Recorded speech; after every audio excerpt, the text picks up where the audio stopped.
사랑하는 영락교회 지체들에게 주 안에서 평화 인사를 전합니다. 오늘은 2023년 7월 6일 목요일입니다. 오늘의 묵상 본문은 역대하 34장 1절로 33절까지의 말씀입니다.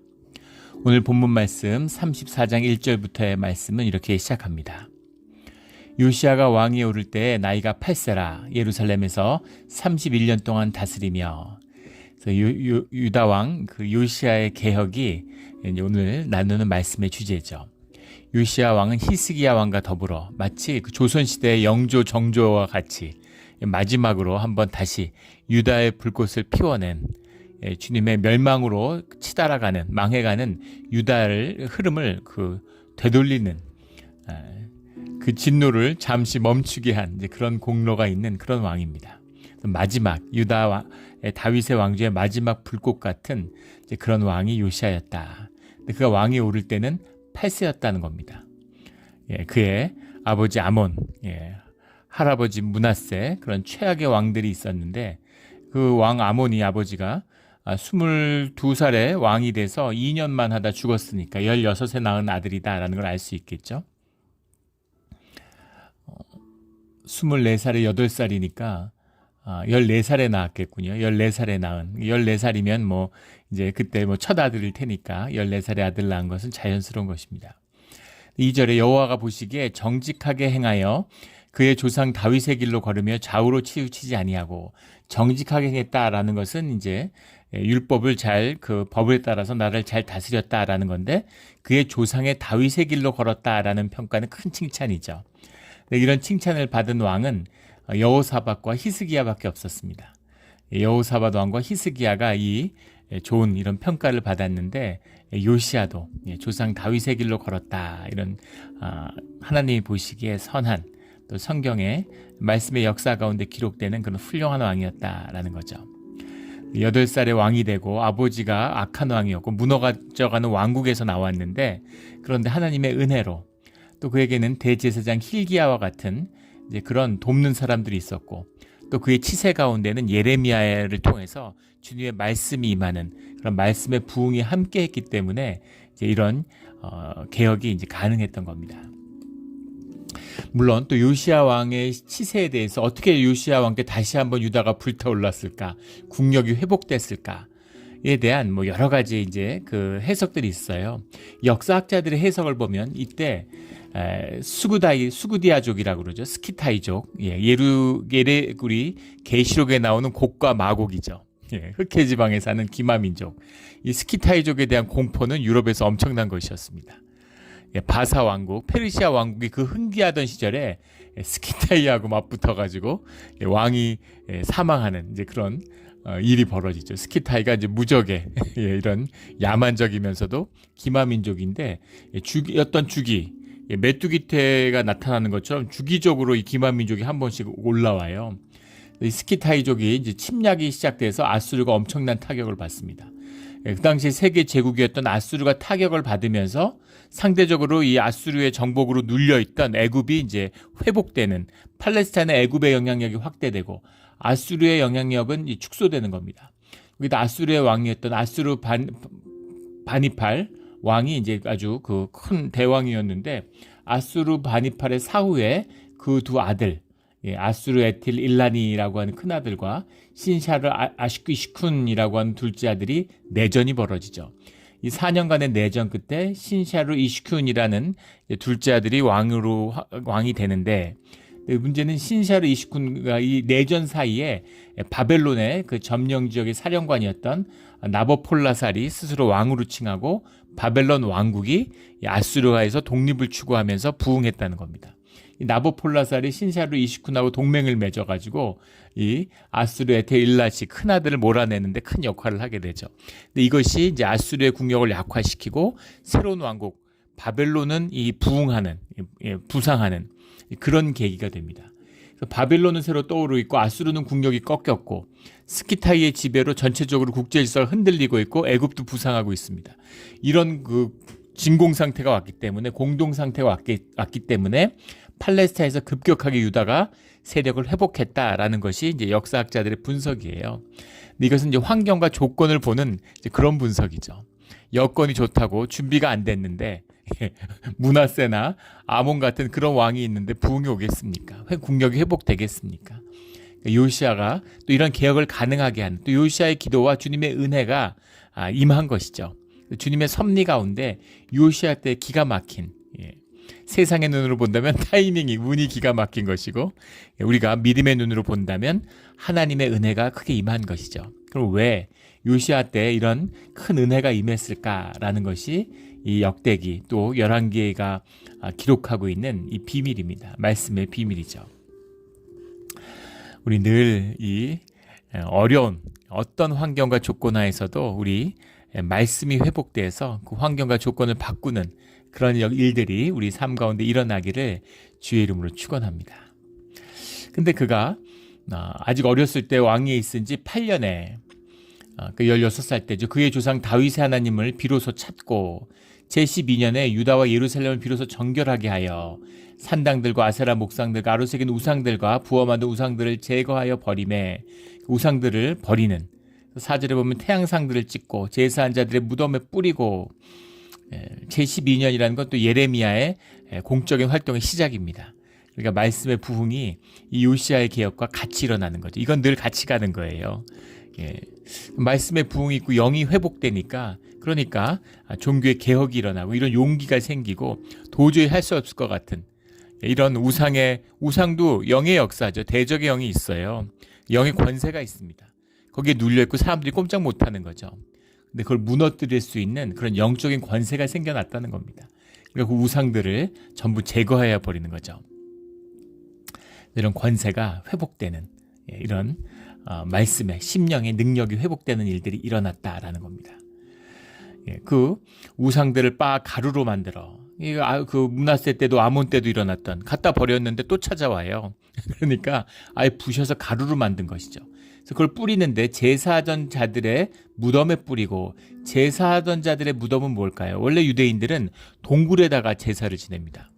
그런데 우상을 숭배하던 자들이 공동 무덤을 만든 거죠. 이방에서 온 사람들이 있고, 물론 뭐 거기에 귀한 사람들도 있겠지만, 그 사람들의 그 무덤이 공동묘, 이것도 이방의 풍습을 따른 것이죠.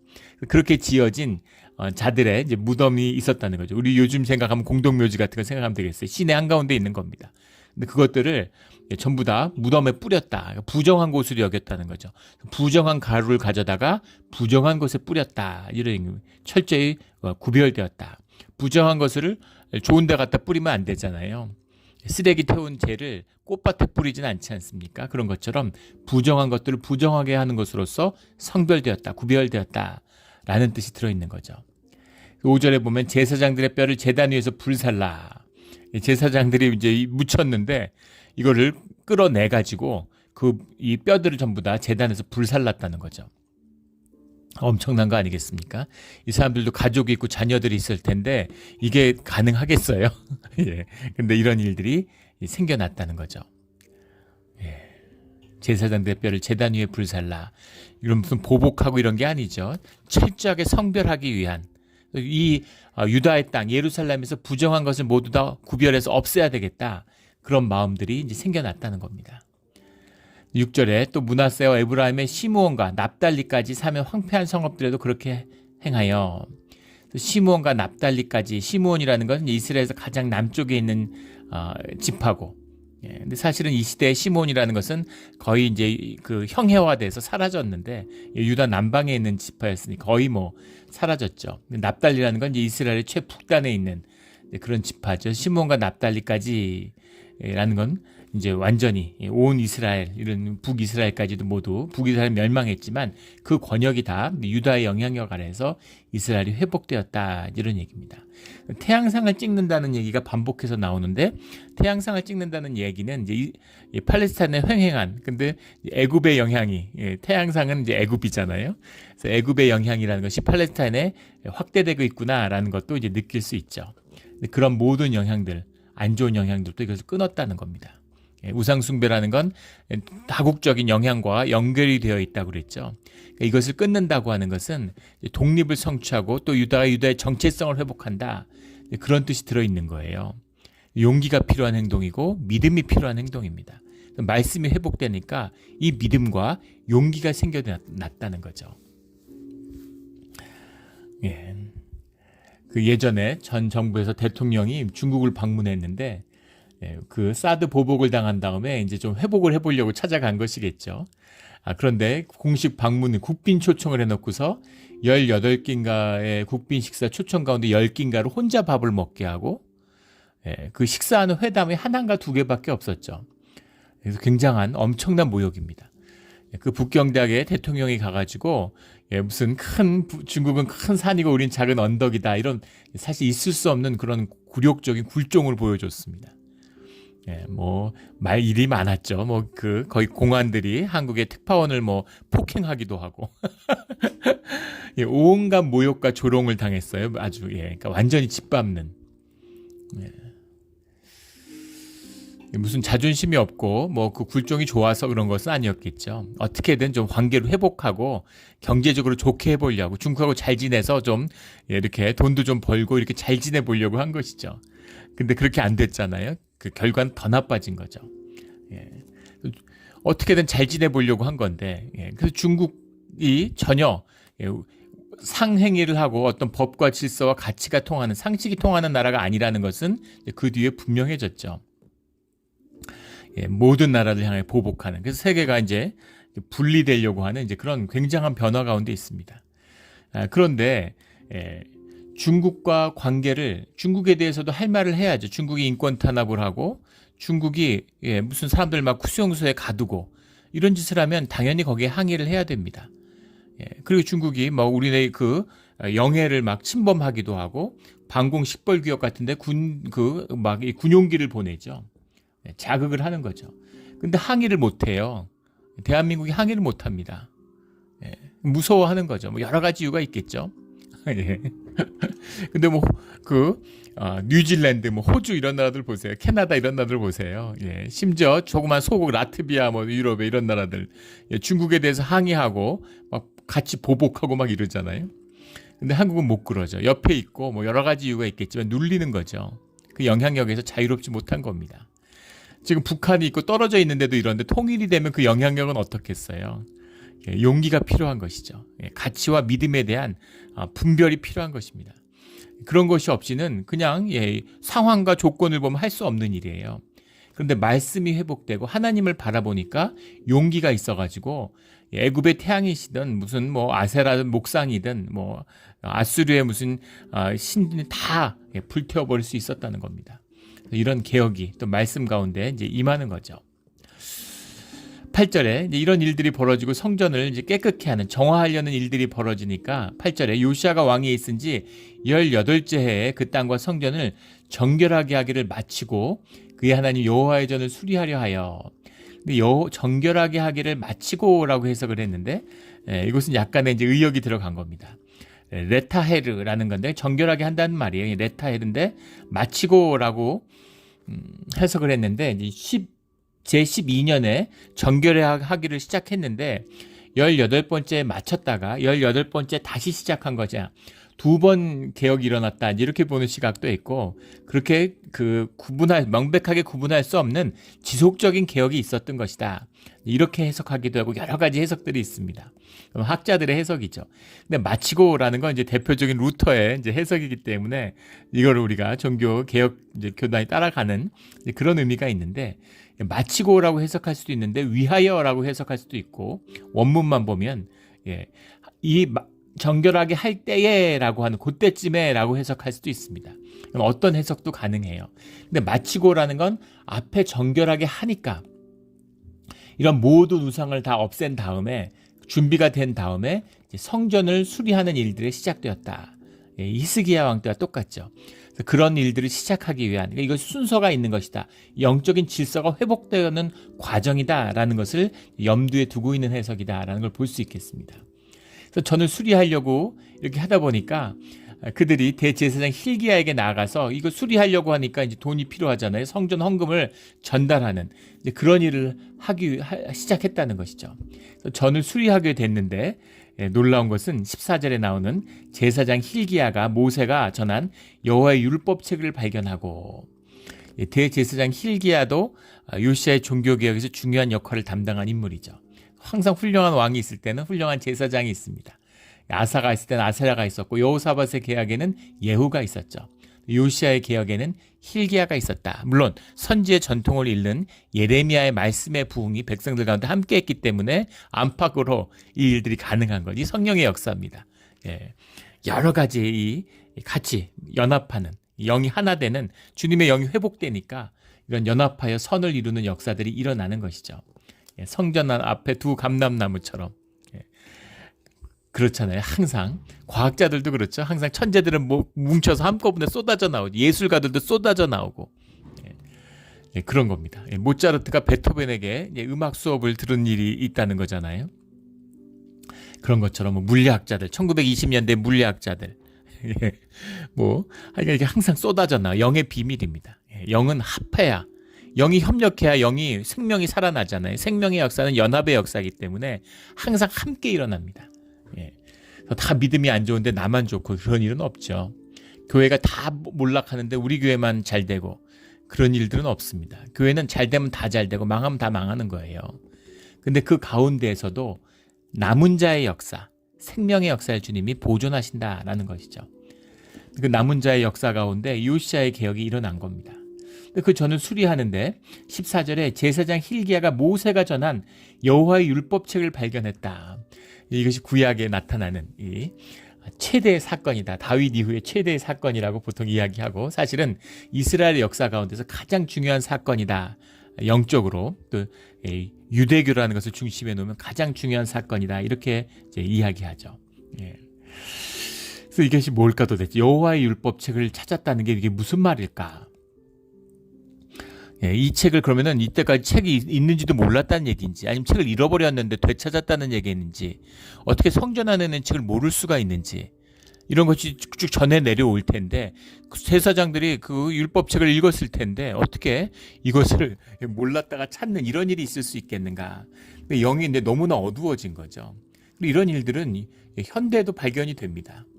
우리 그 조선시대 때 고종 황제가 쓰던 어보 대한제국의 황제 어보가 다 사라졌어요. 물론 하나만 있었던 게 아니라 여러 개 있었는데 다 없어졌습니다. 그런데 이제 그 중에 다 찾아져서 지금 거의 다 찾아졌죠. 100년이 지나서 찾은 겁니다. 있는 줄 알았으면 왜 안 찾았겠어요? 아무도 신경 안 쓰고 있는지도 몰랐던 거죠. 그런데 웃을 일이 아니죠. 사실은 참 비극적이고 비참한 얘기죠. 그 조선시대의 가장 특징적인 그 예술 사조 중에 하나가 초상화입니다. 그 정말 극사실주의에 가까운 엄청난 초상화들이 있는데 역대 왕들이 전부 다 초상화를 그렸어요. 지금 한국에서 그 이순신 장군의 영정이 왜곡됐다, 이미지가 안 맞는다 논쟁이 많죠. 또 춘향의 얼굴을 최근에 그렸는데 그게 이제 나이에 안 맞는다, 10대였는데 말이 되냐 논란이 많습니다. 근데 사진을 능가하는 아주 정교한 이런 왕들의 사진들이 다 기록이 남아 있었는데 그게 남았다면 아마 최고의 국보가 되지 않았을까 이런 생각이 듭니다. 그런데 6.25 때 다 소실됐죠. 남아있는 게 2개인가 밖에 없는 것으로 알고 있는데 막 불탄 거 이런 거 이렇게 남고 이랬죠. 근데 그 황제 어보가 남았는데 그걸 주한 미군으로 한국에 근무했던 사람이 미국에 가져갔는데 이 어보가 이렇게 조명을 받고 된 걸 알고서 한국 정부에다 돌려준 거예요. 근데 그걸 인사동에서 골목에서 돈 주고 샀다는 거 아닙니까? 주한미군 근무할 때. 근데 그 어보에다가 자기 거니까 자기 이름을 새겨 넣었어요. 돌로 된 거니까 그걸 깎아가지고 거기다가 이름을 새겨 넣은 걸 보고서 참 쓴 웃음이 나왔던 그런 일이 있습니다. 그 황제의 명령, 구두로 하는 게 아니잖아요. 문서로 하는 건데 거기에 황제의 도장이 찍히면 왕의 명령입니다. 법적인 효력이 있는 거고 최고의 권위를 가지는 거죠. 왕권의 상징이 어보예요.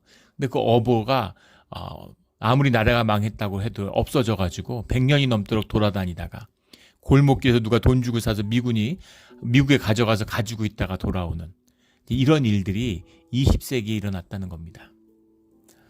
그러니까 이 고대에 이게 성전이 문을 닫고 제사장들이 쫓겨나고 우상 숭배를 하고 성전의 앞에다가 우상을 세우고 이런 일들이 벌어지다 보니까 말씀이 있었다는 것을 이제 잊어버린 이런 시절이 있었다라는 것을 볼 수 있겠죠. 여호와 율법책이라는 게 세페르 토라트 야훼라는 말인데 말 그대로 세페르라는 게 책이죠. 토라트라는 게 율법을 말하는 거고 야훼 율법의 책을 찾았다. 여호와 율법책을 발견했다. 이제 이겁니다. 여호와 율법책이 뭐냐 도대체. 거기에 대한 논란이 많습니다. 모세 오경을 찾은 것이다. 뭐 이런 얘기도 있고 출애굽기를 찾았을 것이다. 율법책은 계속 읽었을 텐데 율법책을는 알고 있었고 출애굽기를 잃어버렸다가 찾았다. 이런 얘기가 있는데 가장 유력한 다수설은 신명기를 찾았다. 그래서 요시아의 책, 요시아의 개혁을 요시아로 때부터 이제 신명기적인 역사, 신명기를 중심에 나온 율법적인 역사, 레위와 성전을 중심으로 하는 역대기도 마찬가지죠. 대표적인 열왕기도 마찬가지입니다. 유대의 역사가 사실은 이 신명기적인 관점으로 편집된 것이다. 이렇게 학자들이 많이 보죠. 우리 신약을 보면 나중에 성경이 이제 완성될 때, 편집될 때 수많은 성경이 뭐 있었죠. 수백 권, 수천 권의 성경이 있었다는 것이 기록이 있습니다. 근데 그것을 이렇게 위경과 이제 정경으로 나누었죠. 외경과 위경, 외경, 정경 이렇게 다 구분을 해서 다 없애고 태워서 없앴습니다. 근데 그것이 이제 20세기에 애굽의 그 아그한마디인가요? 거기서 발견이 됐죠.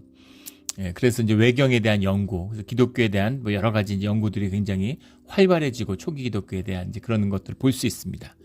그런데 그럼 뭐가 기준이냐 도대체? 뭐가 정경이고 뭐가 외경이냐? 근데 그 기준은 사실은 초대 교회를 그러니까 바울의 신학에서 기초에 있었기 때문에 바울의 신학이 중심이 된 겁니다.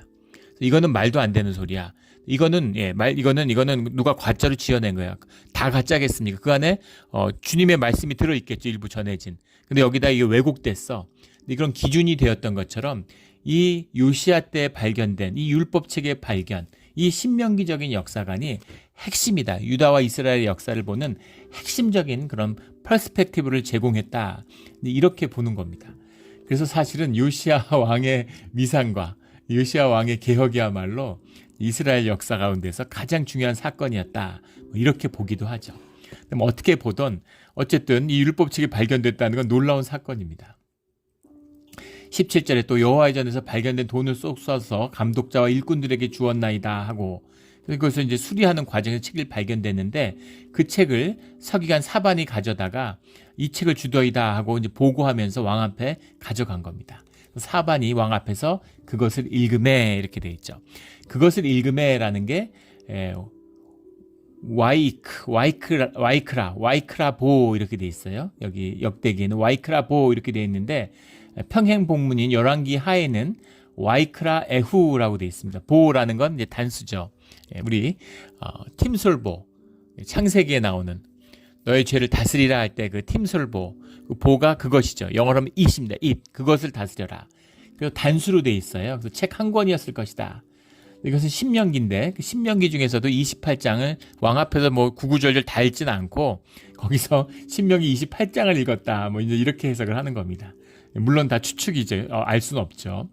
그런데 열왕기 하에 보면 와이크라 에후라고 돼 있으면 그 책들이거든요. 그래서 그 책들을 읽었다 그러니까 이렇게 보면은 이제 여러 권을 읽었다 이렇게 볼 수도 있는 것이죠. 근데 책들이라고 하는 의미가 뭐 신명기, 출애굽기, 레위기 뭐 이런 책들을 전부 다 지칭하는 것이 아니라 민수기 뭐 이런 것들을 지칭하는 것이 아니라 신명기의 1장, 2장, 3장을 다 책들이라고 부르죠. 그래서 그것을 읽었다라고 하면 28장을 읽었을 것이다. 이렇게 해석을 하는 것이고 책들을 읽었다 그러면 신명기를 읽었다. 이렇게 보는 것입니다. 모든 책을 다 잊어버리고 여기에 오경을 새로 찾고 이러진 않았겠죠. 그 책의 일부를 찾았는데 이제 학자들은 신명기라고 보는데 그렇게 추측을 하는 정확히는 알 수 없는 이야기입니다. 근데 그 율법책을 가서 읽었다 이거죠. 19절 왕이 율법의 말씀을 듣자 곧 자기 옷을 찢더라. 참담함이겠죠. 주님의 말씀인데 그것을 잊어버렸다는 것에 대한 놀라움과 충격과 슬픔과 분노가 있었겠죠. 그리고 선포된 말씀이 뒤에 문맥에 보면 저주의 말씀이었기 때문에 그것 때문에 느끼는 통절한 우리가 말씀을 잊어버리고 우상 숭배를 하면 우리가 저주를 받고 나라가 망하고 이 어떻게 되나 하는 것을 다 주님이 말씀하셨는데 그걸 몰랐다니 이 말씀을 듣고도 이렇게 됐다니 저주를 그대로 받았다니 하는 그런 통절함, 애통함, 비통함이 있었겠죠. 그래서 그 슬픔을 표현하는 자기 옷을 찢었다라고 나오는 겁니다. 그리고 21절에 너희는 가서 나와 및 이스라엘 유다의 남은 자들을 위하여 이 발견한 책의 말씀에 대하여 여호와께 물으라. 이 말씀의 뜻이 무엇인지를 주님이 이것을 발견하게 한 주님의 뜻이 있지 않겠는가. 주님의 말씀의 책을 찾아서 말씀을 선포했잖아요. 읽었잖아요. 그러니까 그 말씀에 주님의 뜻 가운데 무슨 의미가 있는지 우리 설교를 생각하면 되죠. 설교 때 주님의 말씀을 읽습니다. 하지만 주님의 말씀을 성경책을 읽었다고 해서 주님의 말씀이 아니죠. 주님의 성령이 임해서 그것이 주님의 말씀으로 역사할 때 그것이 주님의 말씀이 되는 겁니다. 우리가 설교와 말씀은 구분되는 것이죠. 설교는 의미가 없어요. 말씀이 돼야 되는 겁니다. 예. 제가 대학에서 예전에 이제 뭐 십수년 강의를 했는데 대학에서 강의를 할 때 한 번도 스트레스를 받은 적이 없어요. 그건 제 은사라고 생각합니다. 늘 즐거움이고 기쁨이에요. 예. 심지어는 막 그 오전에 머리가 아프고 몸살 기운이 있어서 근데 강의를 할 수 있을까 이런 상태였었는데 강의를 한 6시간 하고 나면 아픈 게 다 낫습니다. 제 은사가 분명하죠. 그런데 아무리 강의를 해도 전혀 피곤하지 않아요. 12시간 해도 피곤하지 않습니다. 그런데 주일날 예배 때 말씀을 전하면 그 전날이 아니라 한 이틀 사흘 전부터 굉장히 긴장이 올라오기 시작합니다. 전날에는 극도로 긴장이 돼요. 왜 이렇게 긴장이 될까요? 그리고 두려움이 있는 겁니다. 왜냐하면 그것이 주님의 말씀이기 때문이죠. 주님의 말씀을 가려서는 안 되기 때문입니다. 빈 그릇이 되고 말씀을 그 그릇 안에 담아야 돼요. 그것이 목회자의 어려움이죠. 설교의 어려움입니다. 뭐 컨텐츠 준비하고 설교 쓰고 뭐 이런 게 뭐가 어렵겠어요. 하루에 10편도 할 수 있겠죠. 그런 건 아무 의미가 없는 것이죠. 새벽에 나와서 기도하고 마음을 깨끗하게 하고 그리고 말씀을 말씀으로 전할 수 있게 하기 위한 그 시간이 필요한 거죠. 그런 것이 어려운 겁니다. 사람의 일이 아니죠. 하긴 하지만 그런 어려움인 겁니다. 말씀에 대하여 여호와께 물으라. 주님이 이 말씀 우리에게 주신 이 말씀, 주님의 증거하시는 주님의 뜻이 무엇인지를 알아와라 이거죠. 그런데 놀라운 말씀이 나오는데 22절에 이에 hil기야와 왕이 보낸 사람들이 여선지자 훌다에게로 나아가니 그는 아스라의 손자 도탓의 아들로서 예복을 관리하는 살룸의 아내라. 예루살렘 둘째 구역에 살았더라. 그들이 그에게 이 뜻을 전하매 그 훌다가 이 주님의 말씀의 뜻, 이 여호와의 율법책을 통해서 주님이 증거하시는 말씀의 뜻, 이 사건이 가지는 의미에 대해서 주님의 뜻을 전하는 겁니다. 근데 왜 여선지자 훌다였을까라는 거죠. 여기에 대한 해석이 만만치 않아요. 그 주님의 뜻은 무엇이었을까? 왜 예레미야의 때인데 예레미야에게 말씀하시면 되지 왜 훌다에게 구했을까? 훌다가 뭐 누구나 다 공인하는 하나님의 사람이고 하나님의 말씀을 전하는 여선지자라고 하니까 선지의 전통 가운데 있는가라는 거죠. 왜 선지자들이 하나가 아니라 여럿이 있었을 텐데 훌다였을까? 누구도 부인할 수 없는 분명한 말씀의 사람이었기 때문일 수도 있겠죠. 그런데 그는 여선지자에게 가서 제사장이 있는데 제사장과 왕이 여선지자에게 말씀의 뜻을 구했다? 쉽지 않은 일이었을 겁니다. 그런데 왜 또 예레미야가 아니고 여선지자 훌다였을까 하는 것도 여러 가지 이제 의문이 되는 거죠. 그 의미는 여선지자 훌다에 대한 의심이 아니라 여선지자 훌다에게 하나님의 말씀이 임했는가에 대한 것이겠죠. 그냥 신실하기 때문에 기도를 열심히 하기 때문에 그 당연한 거죠. 신실하고 여러 가지 뭐 하나님을 찾는 기도의 사람들이 여러 명 있었을 거예요. 많이 있었을 겁니다. 그런데 왜 훌다를 통해서 말씀을 증거했는가라는 하나님의 뜻, 예표가 있는 것이죠. 그 의미를 분별하는 것이 중요한 것입니다. 그런데 여선지 훌다에게 나갔는데 그는 하스라의 손자 도탓의 아들로서 예복을 관리하는 살룸의 아내라. 살룸의 아내였다는 것이 의미가 있지 않았을까라고 해석하는 사람들이 많이 있습니다.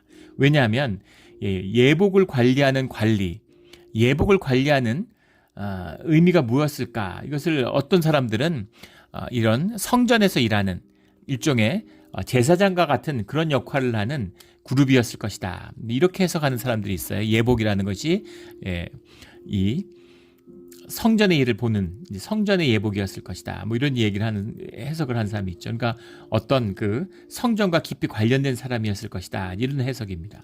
또 하나는 예복을 관리한다는 것이 왕실의 예복을 관리하는 사람이었을 것이다. 그래서 고위 관리죠. 왕에 굉장히 가까이 있는 측근이었기 때문에 이 훌다의 어떤 선지적인 능력을 요시아나 그 주변에 있는 사람들이 잘 알고 있었을 것이다. 이렇게 보는 해석입니다. 또 하나는 인간적인 신뢰를 할 수 있는 여러 가지 어렵고 격변이고 지금 하나님의 말씀을 듣지 못하는 거잖아요. 분별이 안 되는 거죠. 그래서 훌다를 찾는데 충분히 신뢰할 수 있는 그 신뢰에는 물론 그의 말씀에 대한 신뢰가 있겠지만 인간적인 신뢰도 있었을 것이다 라는 해석이 있는 것이죠. 그래서 앞에 왜 도카스 아들이고 예복을 관리하는 살룸의 아내다라는 걸 썼을까? 그래서 왕궁과 가까운 사람이라는 의미였을 것일까? 이제 그런 걸 보게 되는 겁니다. 그런데 또 하나는 예루살렘 둘째 구역에 살았더라라는 이 의미예요. 예루살렘 둘째 구역에 살았더라. 둘째 구역이라는 게 보미쉐흐라는 말인데 보미쉐흐라는 말이 이제 샤나흐라는 말에서 온 것이죠. 샤나흐라는 말이 이제 리피트 반복하다 이런 뜻도 있지만 세컨드 두 번째다 이런 뜻이 있어요. 둘째 구역이죠. 둘째 구역이라는 것은 역사적으로 히스기야 왕 때 생긴 겁니다. 북이스라엘이 망하고서 북이스라엘 유민들이 몰려왔기 때문이기도 하고 각 지역의 유민들이 많이 예루살렘으로 왔죠. 그 아수르가 이제 팔레스타인 소아시아를 완전히 휩쓰니까 전쟁이 많은 난민들이 예루살렘에 왔고 예루살렘은 이제 지켜졌으니까 아수르의 침공으로부터 지켜졌기 때문에 예루살렘에 온 것입니다.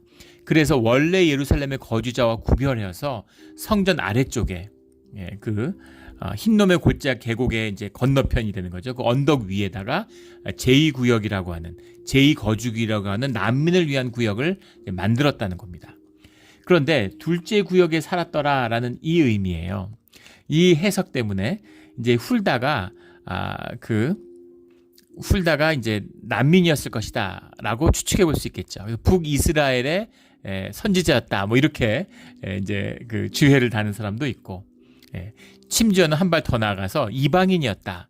이방인이었기 때문에 그 하나님의 말씀이 이제 유다에서는 사라졌기 때문에 이방 선지자 입을 통해서 증거된 것이다. 그리고 이제 유다가 아니라 하나님의 복음과 구속의 역사가 예루살렘과 유다를 넘었을 것이다라고 하는 그 주님의 예표가 여기 훌다에게 담겨 있는 것이다. 둘째 구역에 살았더라. 열왕기하 22장에도 또 역대하 여기 34장 우리 22절 말씀에도 똑같이 기록되어 있죠. 여자 선지자였다는 것은 의미가 있죠. 보통 선지자들이 다 남자들인데 여자 선지자들이 성경에 여러 명 있습니다. 하지만 대부분은 남자였겠죠. 여자 선지자라고 하는 것도 마이너리티의 상징이잖아요. 둘째 구역이라는 것도 마이너리티의 상징이죠. 그렇기 때문에 주류가 아니라 성전이 아니라 제사장과 서기관이 아니라 선지의 전통, 이방의 전통, 난민의 전통. 그러니까 하나님이 이 남은 자의 역사 를 강조하기 위한 그런 이제 주님의 뜻이 여기에 들어있는 것이다 라는 겁니다. 그 말씀도 일리가 있죠. 그런데 난민, 뭐 북이스라엘의 난민이라면 뭐 그럴 수 있겠지만 이방인의 난민인데 궁전에서 예복을 관리하는 살로몬과의 아내가 될 수 있었을까? 또는 성전에서 일을 한다면 성전 사람이라고 한다면 레위 사람일 텐데 레위 사람의 아내가 될 수 있었을까? 이런 의문은 갖게 하지만 또 워낙 우상을 숭배하고 아주 어지러운 반세기가 지났는데 무슨 일이 일어나지 않았겠습니까? 그러니까 그런 것도 뭐 불가능했다고 얘기할 수는 없겠죠. 그러나 이런 영적인 이 예표의 뜻을 본다면 21절에 나오는 남은 자를 위하여 이 발견한 책의 말씀에 대하여 남은 자를 위하여 유다의 남은 자들 이런 의미라면은 이 둘째 구역, 여선지자 이 의미가 통한다 이렇게 볼 수 있겠죠.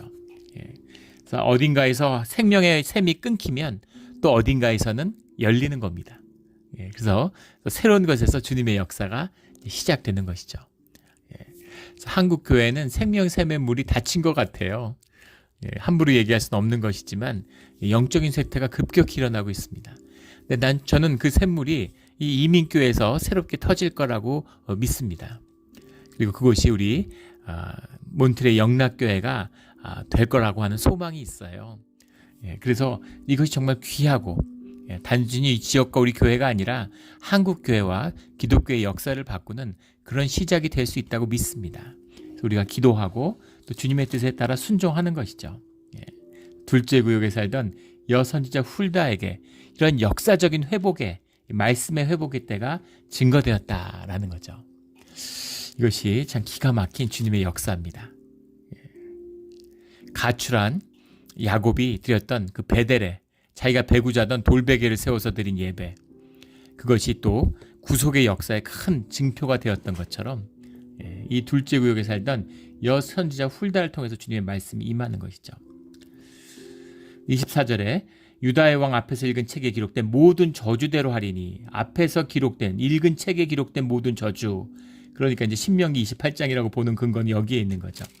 그 모든 저주가 주님의 말씀 그대로 임할 것이다 하는 겁니다. 그런데 27절에 보면 내 앞에서 내가 겸손하여서 옷을 찢고 통곡하였으므로 나도 이 내 말을 들어노라 여호와가 말하였느니라. 그래서 그 통곡하는 그 애통의 주님의 애통함을 같이 애통하는 자의 그 울음을, 통곡 소리를 내가 들었다라는 거죠. 주님의 구속의 역사를 뒤집지는 않지만, 주님의 저주의 말씀을 바꿀 수는 없지만, 없던 것으로 할 수는 없지만, 그러나 너에게 그 통곡함과 애통함에 대한 은혜가 있다라는 거죠. 28절에 평안히 내가 내게 너희 조상들에게로 돌아가서 평안히 묘실로 들어가게 하리니, 묘실로 들어간다라는 것은 이제 굉장히 복된 죽음, 존경받는 죽음, 기억되는 죽음이 되게 하겠다라는 거죠. 내가 이곳과 그 주민에게 내리는 모든 재앙을 내가 눈으로 보지 못하리라. 평안히 묘실로 들어가게 하리라라는 말씀을 하셨기 때문에 이 말씀이 나중에 이제 요시아가 우리 내일 말씀에 나누겠지만 이제 그 애굽하고 전쟁하다 죽잖아요. 청천벽력이고 엄청난 충격입니다. 예. 엄청난 충격이에요. 예. 전쟁에서 갑자기 불의의 사망을 한다는 게 얼마나 비극적인 것입니까? 그래서 이 평안히 묘실로 들어가게 하리니 하는 말씀이 맞느냐 뭐 이런 얘기를 하는데, 평안이라고 하는 이 뜻, 평안히 묘실로 들어갔다라는 평안이라는 것은 영적으로 어두워지고 유다가 망하고 그 뒤에 있을 재앙을 생각해 본다면 이 평안의 의미를 알 수 있죠. 요시아는 그래도 유다가 가장 좋을 때, 사람들이 정말 다윗의 왕국의 회복의 꿈을 꿀 때 그때 떠난 겁니다. 주님이 다윗의 왕국을 회복하는, 솔로몬의 왕국을 회복하려고 하는 그런 때가 아니잖아요. 요시아에게는 그 은혜가 함께했다라는 거죠. 이 망해가는 역사 가운데서도 주님이 또 이 요시아의 기도와 요시아의 뜻을 높이 사셔서 은혜의 때를 허락하셨다는 겁니다. 이게 기도의 의미고 우리 신앙의 깊은 비밀이에요. 주님이 주님의 뜻을 반드시 이룹니다. 그러나 우리의 기도와 간구를 또 들어주신다는 것이죠. 그래서 30절에 가면 왕이 여호와의 전 안에서 발견한 언약책의 모든 말씀을 읽어 무리의 귀에 들려주고, 31절에 언약을 세우되 마음을 다하고 목숨을 다해 여호와에 순종하고 이 책에 이르된 언약의 말씀을 이루리라 하고, 그러자 33절에 요시아가 사는 날에 백성이 그들의 조상들의 하나님 여호와께 복종하고 떠나지 아니하였더라. 주님의 은혜, 파워 오브 원이죠. 요시아의 때, 은혜의 때가 있었다라는 겁니다. 우리 삶의 회복, 삶의 반전이 있어야죠. 삶의 반전이 있어야 됩니다. 그 반전은 말씀의 회복에 있다는 것이죠. 이것이 성경이 우리에게 증거하는 말씀의 비밀이에요. 우리 말씀이 회복돼야 됩니다. 말씀이 회복되기 위해서는 우리가 마음을 정결하게 하고 우리의 삶을 정결하게 해야 되고 또 예배의 자리에 서야 되는 것이죠. 우리 말씀의 회복을 통해서 삶의 또 다른 전기, 세컨 라이프를 여는 복된 우리 삶의 자리가 되기를 예수 그리스도 이름으로 축원합니다. 아멘. 기도드리겠습니다. 하나님 아버지 감사합니다. 우리 요시아 왕의 때처럼 우리가 알 수 없는 주님의 은혜가 우리 주변에 숨겨 있음을 압니다. 주님, 이것을 발견할 수 있는 눈을 열어주시고 마음을 정결케 하여 주시고 우리의 믿음의 삶 가운데 말씀이 회복되어서 주님이 살아계시며 살아계신 말씀의 능력을 체험함으로 삶 가운데 부흥을 경험하는 우리의 복된 삶이 되기를 소원합니다. 주님 감사합니다. 말씀으로 함께하여 주시옵소서. 감사하며 예수 그리스도의 이름으로 기도드렸습니다. 아멘.